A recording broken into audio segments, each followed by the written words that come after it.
Energy security traverses multiple realms of governance. It's about trade, it is tied to the economic well-being of a country, and it is also about diplomacy. This is particularly relevant in the context of India, which remains heavily reliant on fossil fuel imports, including oil and gas. Friend, आज आर्थिक दुनिया supply chain में रुकावटें, trade में अनिश्चितता और global demand में गिरावट से जूझ रही है। लेकिन जैसे कहा जाता है, when the going gets tough, the tough get going. India imports 90% of its crude and 60% of its LPG. A vast amount of this flows through the Gulf, primarily through the Strait of Hormuz, which is a supply route for almost 20% of the world's oil. Almost 60% of India's LNG imports also come from the Gulf, around 44% from Qatar alone. Is there anything that India can learn from these last 3 months, particularly, as you said, for 85% of its crude, India depends on imports, and particularly in a heavy fashion for imports from the Middle East. What can India take in terms of steps to mitigate if, God forbid, this war were to restart?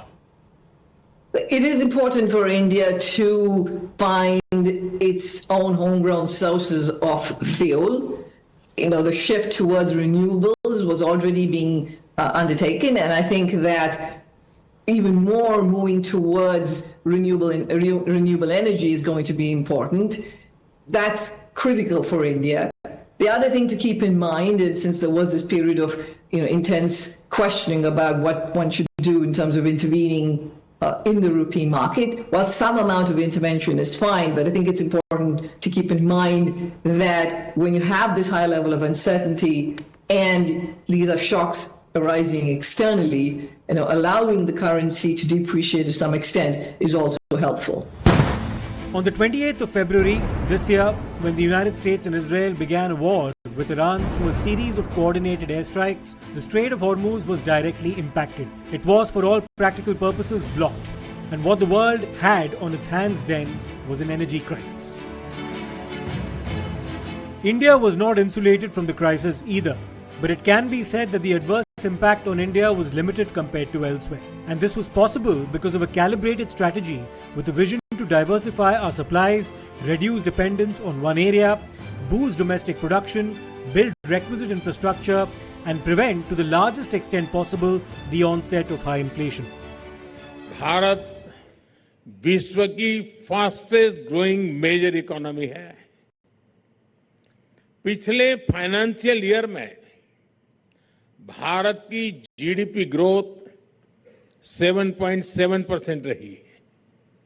इतना ही नहीं, पिछले 12 वर्षों में हम भारत में kaizen philosophy यानी continuous improvement अपनाते हुए अपने इकोनॉमिक डीएनए को ट्रांसफॉर्म कर रहे हैं। Before the 28th of February, oil prices hovered around the $71 per barrel mark, but this changed very quickly, reaching almost $126 per barrel in the midst of the war. LPG prices also went up, as did the cost of insurance for vessels passing through Hormuz. This was a domino effect, and the challenge for every country was how would each now try to ease the inflationary burden on citizens as much as possible. So how had India actually prepared for all of this and built a shield? It had constructed more import terminals. It had expanded its LPG pipeline network to 6,242 kilometers over the last 12 years. It had expanded its LPG import capacity. India also began sourcing its energy supplies from 41 countries as opposed to 27 earlier. This diversification meant that excessive reliance on one region was diminished.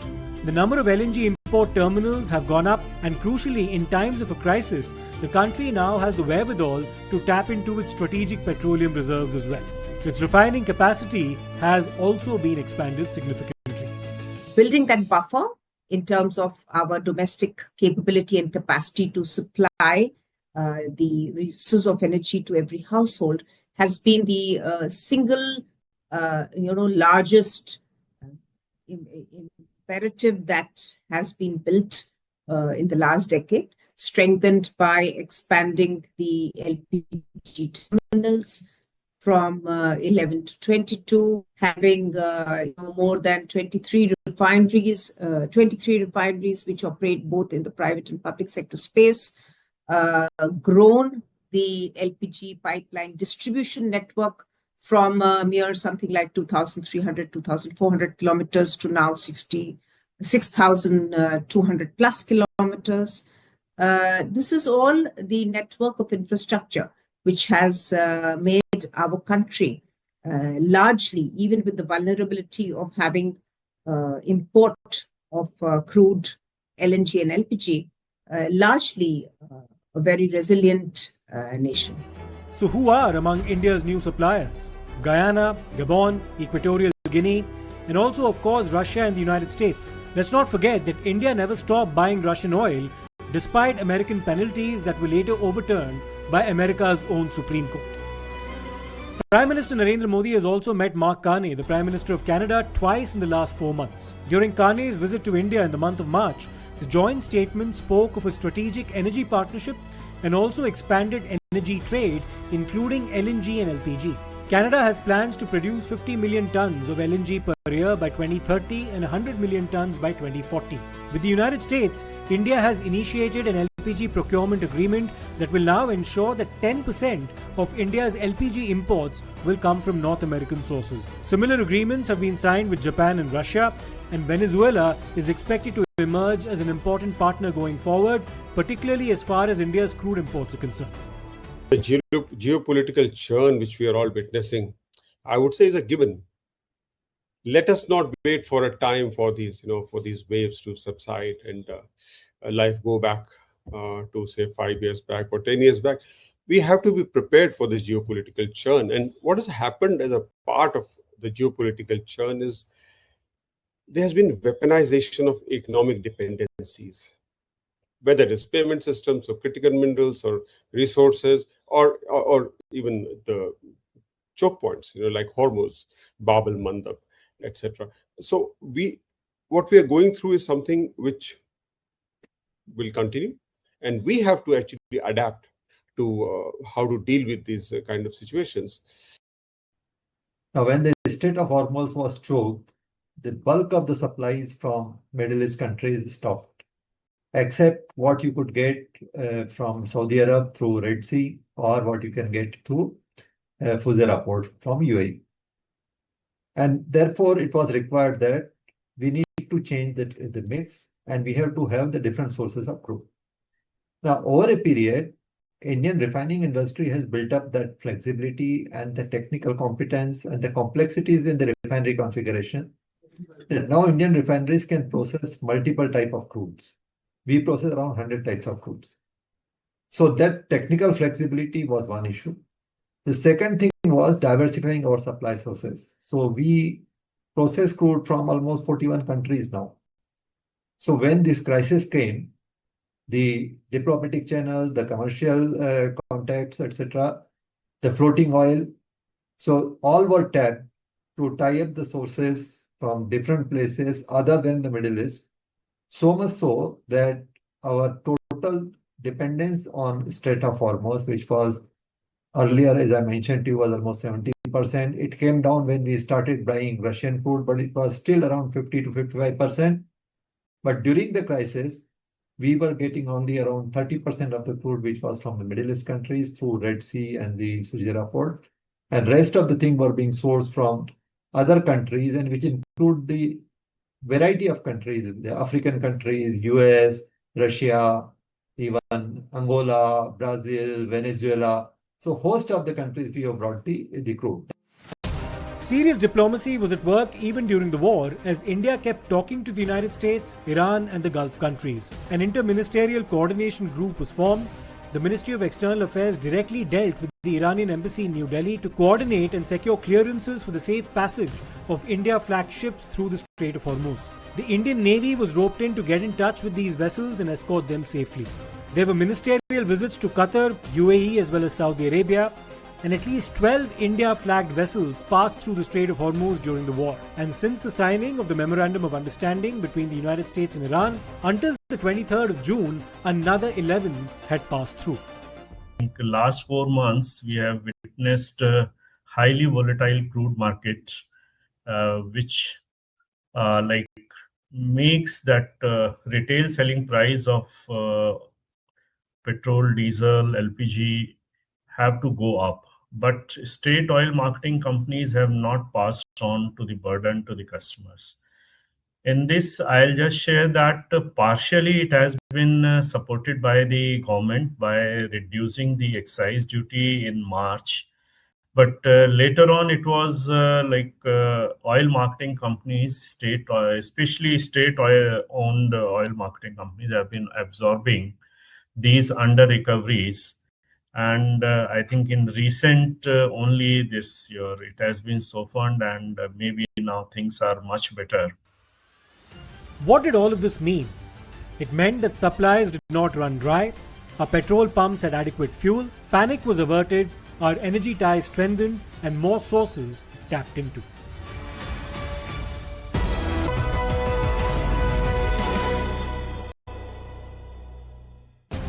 Another feature of the coordinated approach to this crisis was to ensure that the costs of supply constraints and rising oil prices globally was not immediately passed on to the consumer. In fact, almost a month into the war, the central excise duty on petrol and diesel was cut by 10 rupees per litre. As per government figures, this amounted to a revenue foregone of almost 1.7 lakh crore. The retail prices did not change for almost 2 months. We traded with far greater confidence, and in fact, in the last 4 months, the retail price of both petrol and diesel has gone up only by rupees 7 a litre. Only rupees 7 a litre. This has also been possible because the government of India took this bold decision not to pass on the burden of price increase to the consumer. Instead, it cut excise duty boldly. In the month of March, it made excise duty reductions of rupees 10 per litre on both petrol and diesel. And the estimated revenue foregone on this count alone is about 1,70,000 crore.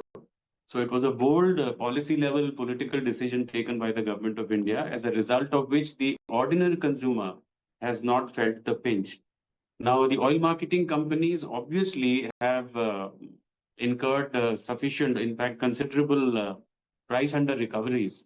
Some estimates suggest that even today, the oil marketing companies of the government of India are incurring about 500 crores of under recoveries daily on petrol and diesel, and on LPG it's about 650 crore daily.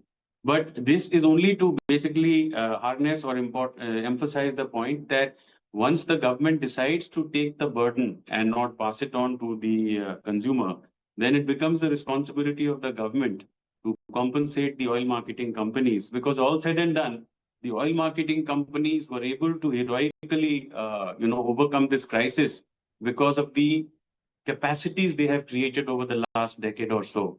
And these capacities have been possible because of the massive capital infusions that these companies have been able to do, which come from the margins they generate or the profits that they generate. So generating margins or profits for OMCs is not just good account keeping, it is also a dire necessity to ensure continuous investments in infrastructure building, which ultimately become critical. As the government has said, this meant that the under recoveries for oil marketing companies on a daily basis were to the tune of almost 1,000 crores. It took until the 15th of May for petrol as well as diesel prices to be hiked, but again, India's citizens were shielded from exorbitant price increases, unlike several other countries. In the last 4 months, as a result of the strenuous efforts that the government of India made, the oil companies, I'm including all public sector companies, including private sector companies, they have been encouraged to look at other sources of crude oil and gas. And in fact, in these last 4 months also, you'll be happy to know that the non-Hormuz sourcing of crude oil has gone up from 55% to 70%. So to that extent, our dependence on the Strait of Hormuz has reduced. But there's, of course, the reality of geography and the freight costs, insurance costs, transportation costs, and other logistical costs of moving oil from, let's say, Russia or from United States of America, Canada, and other places. So in the last few months, you might have noticed that our oil companies are actively scouting for oil in the west coast of Africa. In Western Africa, countries like Nigeria, Niger, Ivory Coast, Cameroon, Ghana, Equatorial Guinea, these are being added to our import basket. While prices of petrol and diesel did go up by a further ₹7 per litre, now that oil is back to around $74 per barrel, following the signing of the MOU between Iran and the United States, one hopes for a downward revision of petrol and diesel prices as well. On the LPG front, the war triggered a more pronounced intervention on the part of the government. So on the 8th of March, an LPG control order was issued. Directions were given to ramp up domestic LPG production. Refineries were pressed into action to produce LPG as well. Supplies were routed through the Red Sea. Algeria also emerged as a supplier. And there were restrictions placed on supply of commercial LPG while focusing on the expansion of PNG coverage, which is piped natural gas. Since March this year, according to reports, more than 10 lakh PNG connections have been given and efforts have been undertaken to provide 3.22 lakh more. The impact of all of this was that home supply of LPG was prioritized, the pressure on LPG imports fell, and due to increasing transitions to piped natural gas, the net LPG demand also fell. Still a large amount of LPG, because LPG is only produced in very few refineries in the world. One in countries around the Gulf and in the United States. Crude you can buy from elsewhere, but LPG itself. So there was a time when there was some concern that we may run short of LPG.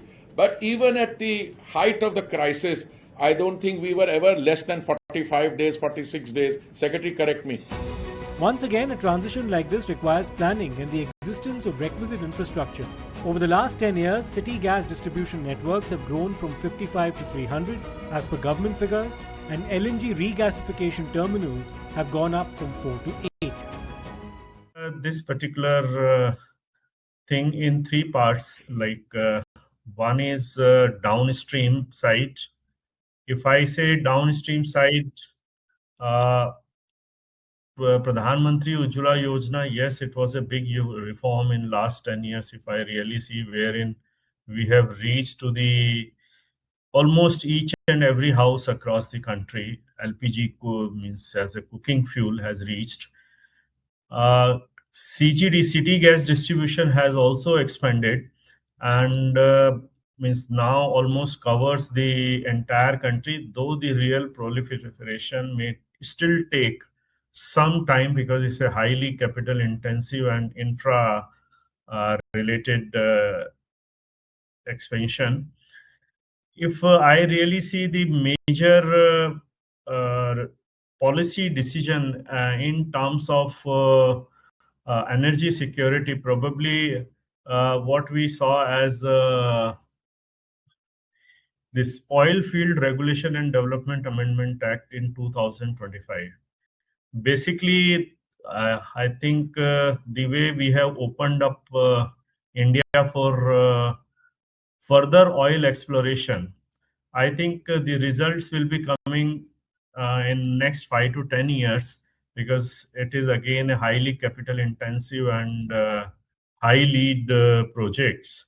So that also I will put as one of the major policy driven intervention in maintaining energy security. And third, I think now we have been hearing that the government is working out about this strategic reserves.